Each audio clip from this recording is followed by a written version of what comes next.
Olá, que Deus abençoe a todos. Estamos de volta para mais uma leitura do livro Segredos e Mistérios da Alma. Hoje na página 101, iniciando o capítulo 5 e falando hoje sobre o inferno. O inferno. Compartilha, se inscreva no nosso canal, siga minha página no Facebook para que venhamos alcançar o maior número de almas possíveis. Então vamos ver o que tem para falar sobre o inferno. Diz assim: ninguém falou do inferno mais do que o Senhor Jesus. O inferno foi preparado para o diabo e os seus anjos, lá em Mateus 25:41. Não para o ser humano. Deus nunca desejou condenar alguém a um sofrimento tão cruel assim. Por isso ele foi capaz de sacrificar o seu filho para que ninguém perecesse na eternidade. João 3,16. Nenhuma narrativa fala sobre o futuro da alma com tanta clareza e riqueza de detalhes quanto a história do rico e Lázaro. Tenho o entendimento de que ela não se trata de uma história fictícia, e sim de uma história real, pois menciona os nomes de Lázaro e Abraão. As parábolas eram histórias contadas com uma linguagem simples e figurada para facilitar a compreensão de assuntos difíceis. O Senhor Jesus se utilizava desse recurso didático para ensinar, porém, essa é a única narrativa em que ele menciona os nomes das pessoas. Vamos refletir sobre alguns pontos. Diz aqui a parábola, vamos ler em Lucas 16, do 19 ao 31. Ora, havia um homem rico e vestia-se de púrpura e de linho finíssimo, e vivia todos os dias arregalada e esplendidamente.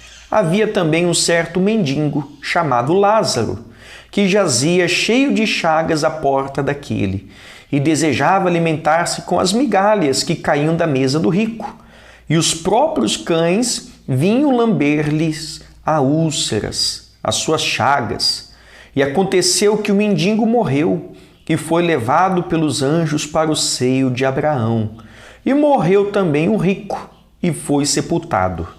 E no inferno ergueu os olhos e, estando em tormentos, e viu ao longe Abraão e a Lázaro no seu seio, e clamando disse: Pai Abraão, tem misericórdia de mim, e manda Lázaro que molhe na água a ponta do seu dedo e me refresque a língua, porque estou atormentado nesta chama. Disse, porém, Abraão: Filho, lembra-te de que recebeste os teus bens em tua vida, e Lázaro somente males, e agora este é consolado e tu atormentado. E além de tudo isso, está posto um grande abismo entre nós e vós, de sorte que os que quisessem passar daqui para vós não poderiam, nem tampouco os de lá passar para cá. E disse ele: Rogo-te, pois, ó Pai, que o mandes à casa de meu pai, pois tenho 5 irmãos, para que lhes dês testemunho, a fim de que não venham também para este lugar de tormento. Disse-lhe Abraão: Tem Moisés e os profetas, ouçam-nos. E disse ele: Não, pai Abraão, mas se algum dentre os mortos for ter com eles, arrepender-se-iam. Porém ele lhe disse: Se não ouvem a Moisés e aos profetas, tampouco serão persuadidos, ainda que algum dos mortos ressuscite. Olha que forte, hein, gente? Eu amo essa passagem aqui porque foi através dessa passagem que me abriu os olhos da importância da gente ter uma vida com Deus, de se apegar a Deus, porque o inferno é real. Assim como o céu existe, também existe o inferno, né? E aqui cai por terra muitos contos que morreu, acabou, morreu, vai para o purgatório, essas coisas todas, né? Ou é o céu ou é o inferno. Vamos ver o que o bispo explica aqui na página 103. Veja que o rico andava como um pavão, pois se vestia de púrpura e de linho finíssimo, as roupas mais caras da época. Ostentava tanto que vivia todos os dias de uma forma regalada e esplendorosa. Dava banquetes para os amigos e comiam fartamente das melhores iguarias do seu tempo. Quero salientar que não há nada de errado em viver com fartura, mas colocar o coração nos bens materiais é pecado. Trabalhar para desfrutar do conforto com a família também não é reprovável aos olhos de Deus, mas se tornar uma pessoa avarenta, egoísta e gananciosa é terrível para a alma, pois quem vive para ganhar o dinheiro e se apacentar com o poder que ele te dá, faz de Mamon o seu Deus. Todas as nossas conquistas devem ser para servir e glorificar ao Altíssimo. Temos observado que quanto mais riquezas uma pessoa tem, mais distraída com este mundo ela fica. Ela passa a ter cada vez menos tempo para Deus, pois precisa aproveitar, entre aspas, viajar, investir, comprar e etc. E, normalmente, com todas essas fascinações que o mundo oferece, a alma fica desgovernada e se perde. Abraão, Isaac, Jacó, Davi e muitos outros personagens bíblicos foram homens prósperos, mas eles nunca foram descritos como pessoas que viviam na diversão, na opulência ou no glamour deste mundo. Eles colocavam tudo o que tinham à disposição do Todo-Poderoso. Por isso, constantemente sacrificavam não só as suas vontades, mas também as suas posses. Voltando à parábola, se por um lado o rico não foi considerado por Jesus para ter o seu nome mencionado, por outro lado Lázaro, o mendigo que vivia à porta da mansão do rico, foi honrado não só com o seu nome nas Escrituras, mas também com a salvação da sua alma. Lázaro era desprezado e esquecido porque era pobre e vivia doente, coberto de chagas e na companhia dos cães. O rico, por sua vez, devia viver como todos os ricos vivem, bajulados por todos à volta e com grande prestígio e reputação na sociedade. Ou seja, enquanto o rico era podre de rico, Lázaro não tinha onde cair morto, como se diz na linguagem popular. Mas um dia a vida neste mundo termina e a morte iguala a todos os seres humanos, sejam eles pobres ou ricos. E mesmo que o rico tenha tido um grande funeral, isso não mudou em nada a sua condição na eternidade.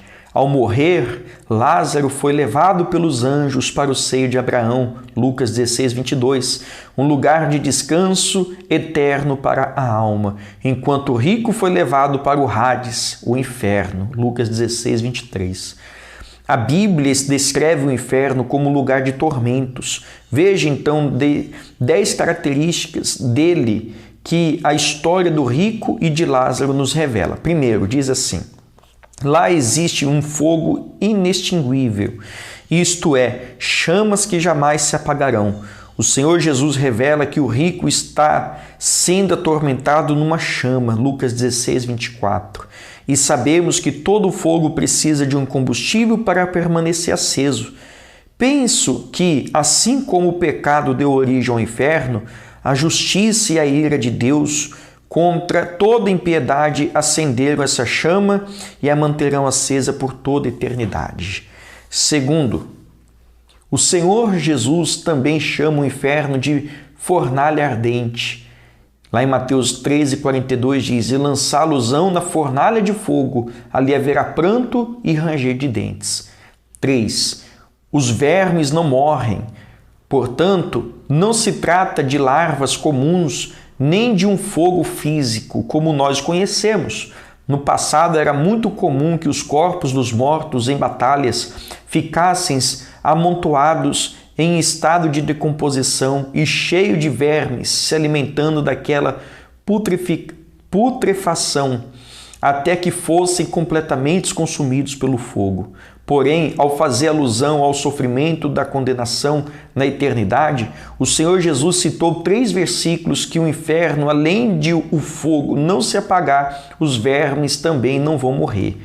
Lá em Marcos 9, do 43 e 48, diz assim: E se a tua mão te escandalizar, corta-a. Melhor é para ti entrares na vida aleijado do que, tendo as 2 mãos, ires para o inferno, para o fogo que nunca se apaga, onde o seu bicho não morre e o fogo nunca se apaga. E se o teu pé te escandalizar, corta-o. Melhor é para ti entrares coxo na vida do que, tendo 2 pés, seres lançado no inferno, no fogo que nunca se apaga, onde o seu bicho não morre e o fogo nunca se apaga. E se o teu olho te escandalizar, lança-o fora. Melhor é para ti entrares no reino de Deus com um só olho do que, tendo os 2 olhos, seres lançados no fogo do inferno, onde o seu bicho não morre e o fogo nunca se apaga. Muito forte, né? 4. Ao contrário do céu, que é descrito como lugar de luz brilhante, pois o próprio Senhor Jesus será como o sol que o iluminará, Apocalipse 22, 5. O inferno é retratado como um lugar extremamente escuro, de densas trevas. E os olhos do reino serão lançados, e os filhos do reino serão lançados nas trevas exteriores, Mateus 8, 12. 5. É habitado por demônios tão terríveis que jamais foram permitidos agir na terra. Eles estão presos ali em cadeias eternas desde a sua saída do céu, em Judas 1, versículo 6. E os anjos que não guardaram o seu principado, mas deixaram a sua própria habitação, reservou na escuridão e em prisões eternas até o juízo daquele grande dia. Portanto, os condenados ao inferno terão as piores companhias. Além desses espíritos malignos, eles ainda estarão cercados de todos os mentirosos, adúlteros, assassinos, covardes, ladrões, pedófilos, idólatras, rebeldes e todos os que não tiveram os seus nomes escritos no livro da vida. E depois do inferno, a segunda e a última etapa da condenação será no lago de fogo e enxofre, com o diabo, a morte, a besta e o falso profeta. Fala em Apocalipse 19, do 20 e 10, do 21, versículo 8. 6. Lá a consciência e a memória são preservadas para que o condenado estejam bem cientes das escolhas que fez, das chances de arrependimento que teve e perdeu. Lucas 16, 25 diz: Disse, porém, Abraão: Filho, lembra-te de que recebeste os teus bens em tua vida. O rico estava tão lúcido que se recordou dos entes queridos que estavam vivos, mas vivendo tão perdido quanto ele viveu, e que por isso teriam o mesmo destino que ele. Pois tenho 5 irmãos, para que lhes dês testemunho, a fim de que não venham também para este lugar de tormento. Lucas 16, 28. 7. A alma não tem necessidade de água, pois é o corpo que tem sede física. Mas a Bíblia diz que o rico, no lugar do seu tormento, ergueu os olhos para ver Abraão e Lázaro, Lucas 16, 23, e pediu uma gota de água para refrescar sua língua, no versículo 24.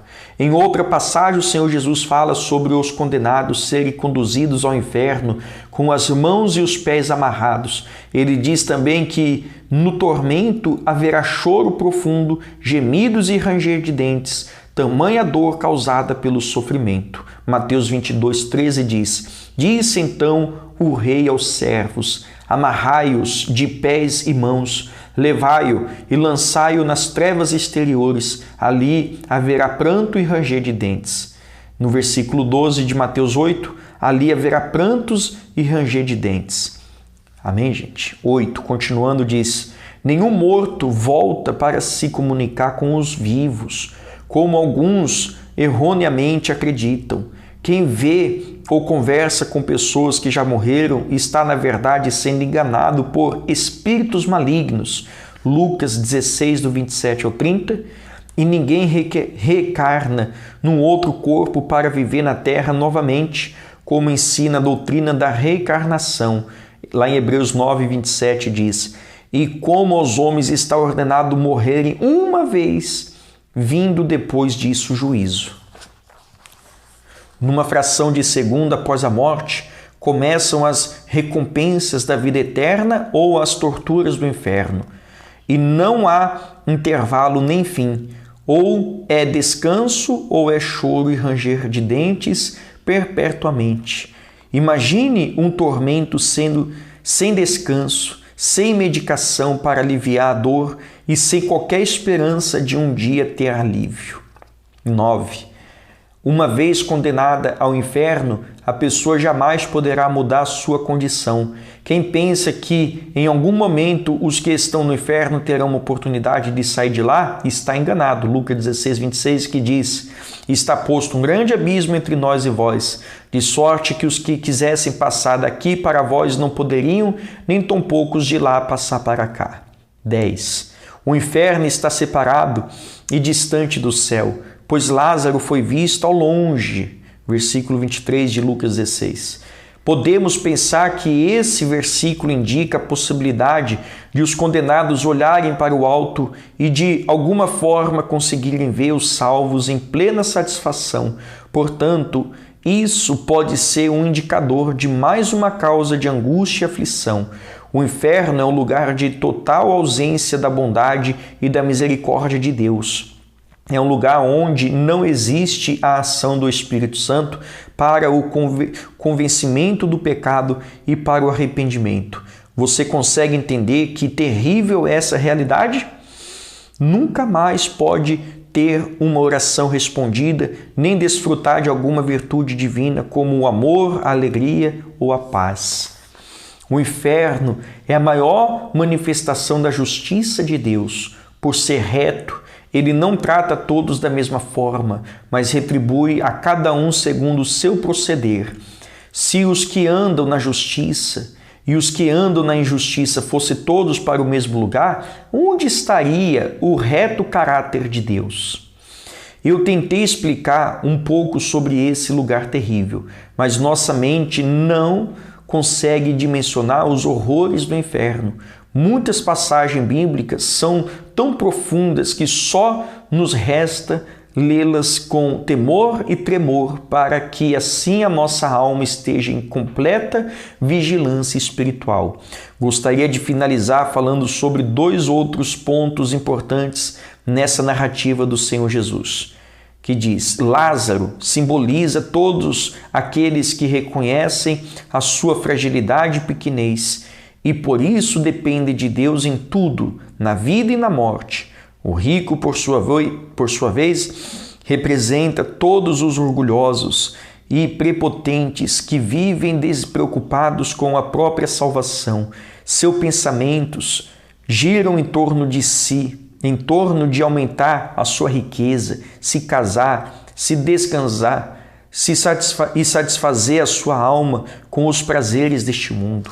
Segundo ponto, ter alguém necessitado perto de nós é um deste divino para praticarmos a palavra de Deus. O rico tinha Lázaro à porta da sua luxuosa casa, dando a ele a oportunidade de ser generoso, bom e sensível à dor do seu próximo. Contudo, que provavelmente era judeu, pois chamou Abraão de pai, agiu de maneira contrária ao que as Escrituras ensinam.